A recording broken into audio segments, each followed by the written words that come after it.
Five,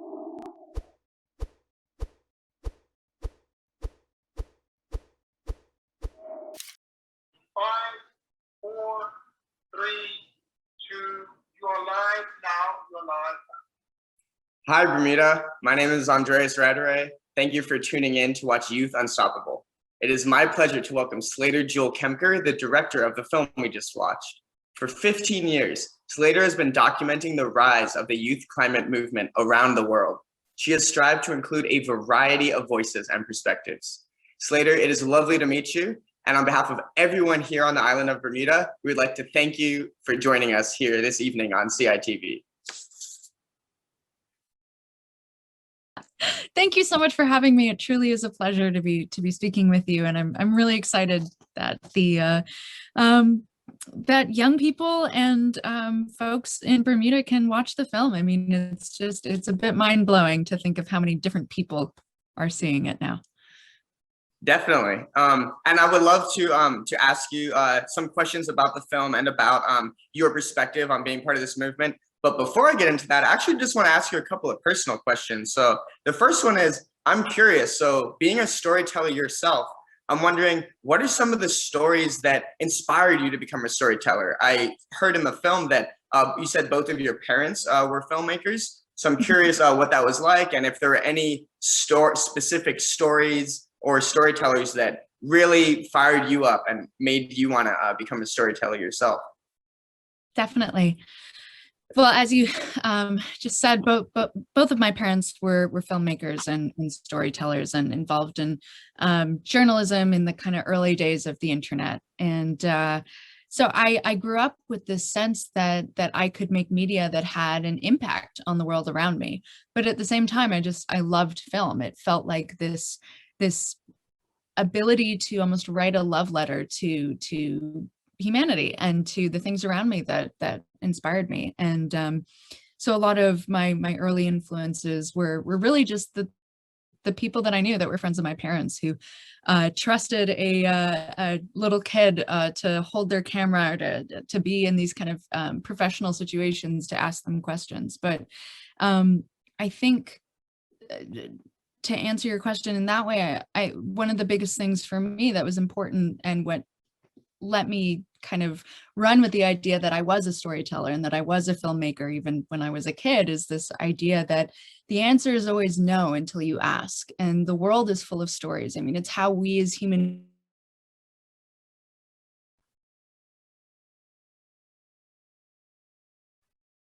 bizarre time in the world and such a interesting moment to be a human being on the planet, that stories are where we all are kind of, I think, finding ourselves and finding out how we can connect to each other. Great, thank you. Another question I have is, so I'm a scientist myself, and something that I've found in science is that our understanding of the world is constantly changing. Even from one year to the next, the way that we understand the world around us evolves. So I'm curious, over the past 15 years, what are some maybe new perspectives that you've gained, or maybe some things that you've changed your mind about when it comes to climate change and the sort of techniques that will be helpful in addressing it? Mm-hmm. So when I kind of joined the youth climate movement, when I first started thinking about it, and I was 15 years old. I had just watched Al Gore's An Inconvenient Truth, which scared me deeply, and I didn't know what to do. And the things that I started looking into were telling me about kind of this feeling of climate change being something very abstract and very big, and I didn't know what it meant. The idea of 1.5 degrees Celsius or 2 degrees Celsius in terms of warming, and I eventually got to the point of knowing where I felt like I had some kind of idea of what was going on. I knew that, okay, if we get to a certain amount of warming, we won't be able to come back from those tipping points. And for years, so many young people and climate activists would say in the movement, like, it's 1.5 to stay alive. But then as the years have kind of gone by, and particularly in 2018, we've realized, because none of us have lived through the climate crisis before, that actually everything we thought was going to happen in 2050 is going to be happening in 2030, and what we thought was going to happen at 2 degrees is happening at 1.5, and we're definitely on our way to knocking on the door of being in that space. And I think for me, the biggest thing that has changed is this idea of, okay, well, we can stop climate change and we can fight it and we will win. And I don't want to sound pessimistic, but part of me has shifted to this idea that, okay, we can't stop climate change. We're now at this point where it is unfolding, but what we can do is we can adapt and we can connect to each other and redefine our relationships to each other and the planet. And we can adapt in a smart and sustainable way where we, we're in this moment where I think just because it's not like, oh, well, we can go back to the way things were, that doesn't mean that saving communities and saving animal populations and wild spaces isn't worth it, because it is worth it. This is our home. Great, thank you. So we've already spoken with youth here in Bermuda about what they would want if they were to participate in this Youth Climate Summit. And the three big things that came up was they wanted to know why they should care about climate change, they wanted to know what they can do about climate change, and they wanted to know what is the hope. So these are all things you touched on in your film, and I just have a few questions going along with each of those themes. So the first one, why should we care? Granted that each country has its own unique challenges and techniques and strategies for addressing climate change, I'm wondering, what are some of the common concerns that you've seen in your travels and your connections that you've made with people around the world? What are sort of these universal truths when it comes to addressing climate change that you've found? Mm-hmm. Some of the things that I hear over and over that aren't necessarily covered in mainstream media play off of this idea that climate change is this very specific moment in time where we are essentially being faced with an existential crisis of figuring out what kind of people we want to be and how we get there. And we're dealing with a crisis that, yes, it does affect everyone differently, but it does affect everyone. And this is a global issue. And even for people who have felt in the past that, oh, well, this is happening on the other side of the world, this isn't affecting me. We're now seeing in the States and Canada, for instance, that, we've had some of the worst wildfires ever. And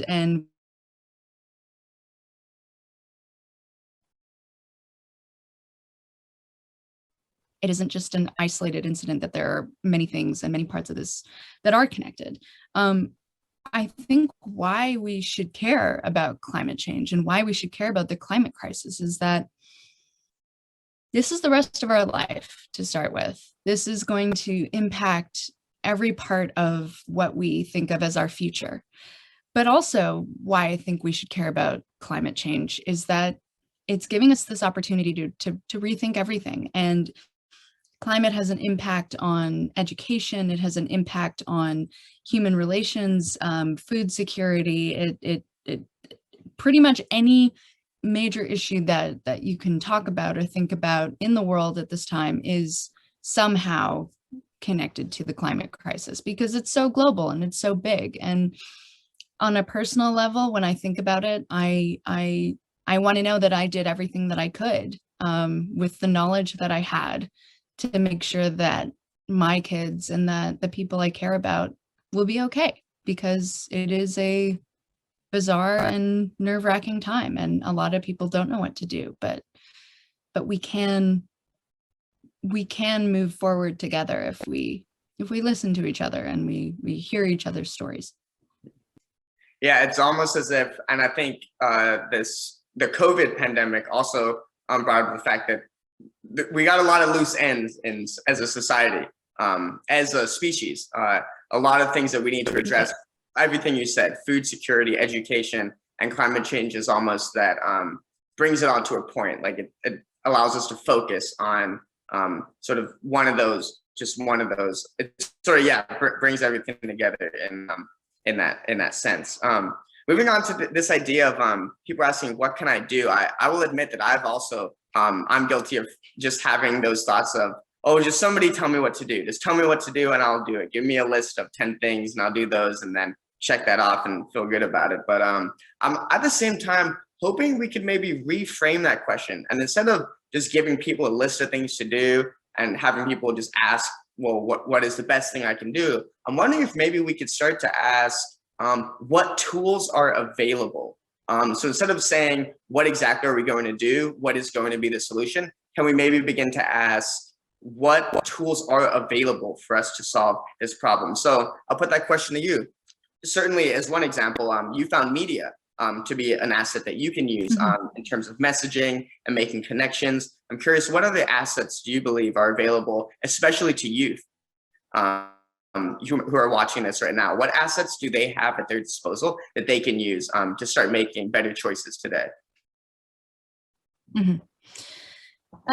Well, there is no one magic solution. I think we all wish that there was just one thing that we could do and then the world would be a better place. And unfortunately, we don't have that. But I think that's also important because of how multifaceted this issue is. There are many different kinds of ways to engage with this. For me, it was filmmaking, it was storytelling, it was trying to bring a human emotional angle to this issue. For friends of mine, it's either through music or interpretive dance, or they are involved in policy, or there's all these different ways of being involved. I think specifically, though, in the case of young people in Bermuda who are wondering what they can do, Bermuda has a lot of companies that are interested in doing good for the world, but there are some companies that are still invested or insuring fossil fuel companies, which are directly tied to our warming planet and how we're seeing, bigger and more devastating storms and hurricanes, flooding, fires, whatnot.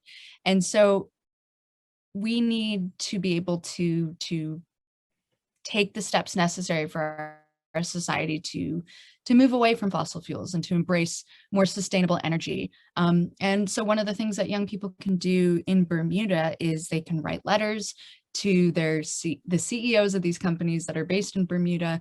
Young people can encourage their parents and their family to vote for politicians and representatives who actually do represent them and who do care about a caring and just and sustainable world, not only in the future, but in the present. And also young people, you have something very exciting happening. You have this Youth Climate Summit that's coming up, and registration is open for 2 weeks. And I think one of the biggest issues being a young person within the climate movement is feeling alone or wondering where community is. And I think the Bermuda Youth Climate Summit is another example of how you can join a community and learn more about how to be involved within this growing and diverse movement. Slater, thank you for that. I especially appreciate you mentioning all of the companies based here in Bermuda. That has been a large part of our economy for the past few decades. And I have definitely noticed if you go on these companies' websites, there is a shift towards more accountability in terms of what they're calling social corporate responsibility. And yes, we'd definitely love to see climate change be a part of that, be a part of that responsibility. I'm curious to hear a little bit more about different types of media that you found to be effective in messaging about climate change and instilling change. So, for example, you mentioned just now that some of your colleagues use music. I'm curious to hear what are just some of the other forms of media that you know of that people have used in terms of climate messaging, which have been the most effective. And I'm curious if you've noticed ever that in certain spaces, in certain communities, certain types of media are more effective than others. Totally. The heart of the matter with whatever kind of media that is being used in order to tell your own story, to tell the story of people around you, of the natural spaces around you. The thing that I've found most effective to keep in mind is to remember that that we're all human and we're getting through life, and that can be hard. And it's hard being human. We're not emotional robots. And I think we all genuinely do want to be living in a sustainable and caring world. And we want to be part of this feeling that we're doing the best that we can. But it can be very easy to just stay within the bubble of our own lives. And I've found that with my family in Alberta. I've found that with family members who have been very successful when it comes to their lives financially and feeling stable, but are having an impact on the natural world around them. So the biggest thing that I found from that is, as difficult as it is, we need to start listening to each other more. We are so divided as people. I mean, you can see it so clearly, and it's very easy to stay within the silos of our own communities or perspective. And it's really hard and nerve-wracking to go and talk to people who you don't necessarily agree with. And I think something like that can be really explored in safe spaces where we're sharing stories with each other. In terms of the climate story, I mean, I've seen things that have been incredibly moving, whether it's filmmaking in a documentary sense or in a fictional sense. Anything that gets a conversation happening between people is I mean, that's the goal. And I think this is something that is affecting us all on many different levels. And so you're seeing it in music and film and writing, even in cooking. I mean, seeing people who are like, you know what, I love food and I love cooking meals for people, but I'm going to just only have things that are local or foraged or whatnot. It's just this slight shift in thinking of realizing that there is no way that this is affecting all of us, and it's making us rethink everything. And I know I keep saying that ad nauseum, but we are really in this moment of transition of the way things were, the way things, are with the status quo. And we can either look at the climate crisis as this apocalyptic scenario, or we can see it as this incredible opportunity to rethink everything and to change things and to live in a way that feels better too. And we all felt that with the COVID pandemic of like, well, why am I doing certain things? Or why did I make these, choices to commute every day? Like, these aren't the things that enrich my life and make me feel like I'm living my truest my truest self, I guess. Anyway, I'm sorry, I tend to ramble. Yeah, that's great. No, I love what you said. And I love this idea of taking this challenge, then asking, where's the opportunity here? Where is the opportunity for us to start making better decisions? And I especially appreciate what you said when you said we need to start listening to each other more. I think that's true. We need to start listening to each other and more so. Let's not have limits there. Let's see how far we can go, just making deeper connections.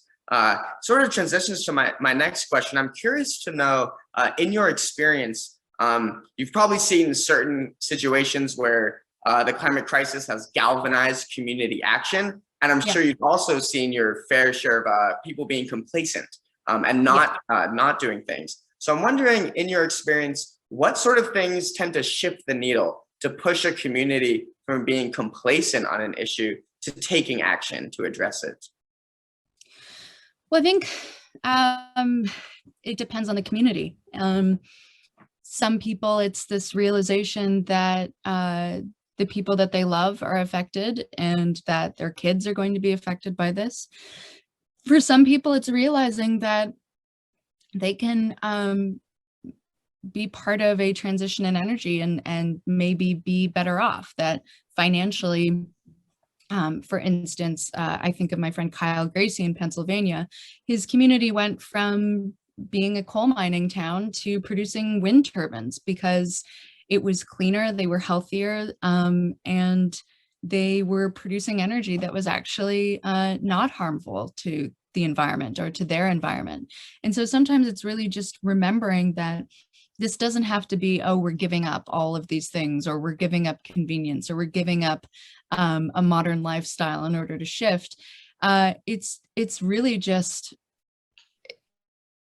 we are in this moment in time, and we can shift how we produce energy, and we can shift how we make money, and it doesn't have to be this thing where you're giving up so much, but like we can still be successful and happy and healthy and have better jobs and more innovation. And I think a lot of people respond to that, of realizing that, you know, maybe this is something that benefits us, as well as, you know, ensures our survival as a species. Great. Slater, thank you so much for sharing your film and your story with us. And thank you to everyone here in Bermuda for tuning in this evening. Again, we screened this film, Youth Unstoppable, to spark conversations in leading up to Bermuda's first Youth Climate Summit, which will take place November 22nd through the 27th. If you're a young Bermudian, I hope that this evening has made you curious about climate change. And if you are an adult here in Bermuda, I hope this event has inspired you to engage youth in discussions about climate change. Finally, for all students aged 13 through 22, we invite you to register for the Youth Climate Summit at ycsbda.com. As Slater has demonstrated, your voice matters. Together, we are Youth Unstoppable. I'm Andreas Ratteray, and good night, Bermuda.